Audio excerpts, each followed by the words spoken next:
Bible Heavens on the Go, Saturday, January 31st, 2026. Topic: Dealing with demonic oppression. Memory verse: Judges 6:9. And I delivered you out of the hand of the Egyptians and out of the hand of all that oppressed you, and drave them out from before you, and gave you their land. Bible reading: Exodus 1:7-14. And the children of Israel were fruitful and increased abundantly and multiplied and waxed exceeding mighty, and the land was filled with them. Now there arose up a new king over Egypt, which knew not Joseph. And he said unto his people, Behold, the people of the children of Israel are more and mightier than we.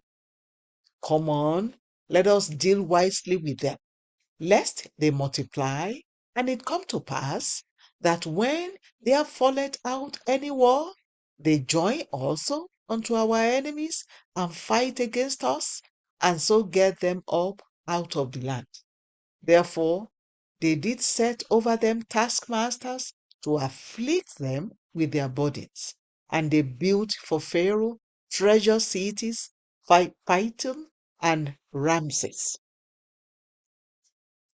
But the more they afflicted them, the more they multiplied and grew, and they were grieved because of the children of Israel.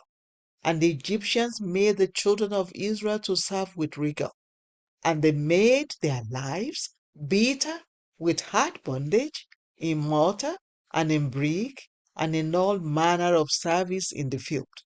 All their service, wherein they made them serve, was with rigor.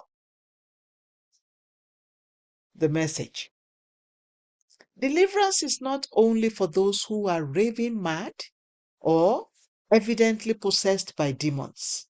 A person can be under the influence of demonic forces and still look normal. In Mark 1:23-27, a man went into the synagogue with an unclean spirit.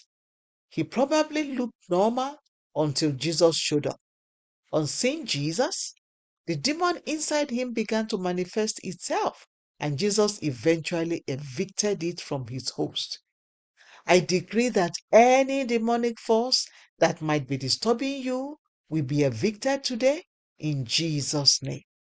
The devil and his demons disturb people in different ways, one of which is through oppression. A lady once said that she always felt like she was carrying something invisible that was as heavy as a bag of rice on her head until God intervened. That is an example of oppression. To oppress is to prevent someone or something from rising. It also means to prevent someone or something from increasing. Even ministers of God can be under the devil's oppression. In such cases, such ministers might preach excellently, fast regularly, pray fervently, and study the Bible diligently, but their ministries will remain stagnant. However, when God's deliverance comes, their efforts will begin to yield great results. In today's Bible reading, Pharaoh commanded his people to deal wisely with the Israelites because he didn't want them to increase. He oppressed them in different ways to prevent them from rising. Many years ago, a young man's head of department decided to prevent him from being promoted. The HOD took the man's file and hid it so that whenever it was time for evaluation, it would not be found. After a while, the man gave his life to Jesus, and shortly after doing so, there was a military coup, and the fallout affected some people at his workplace.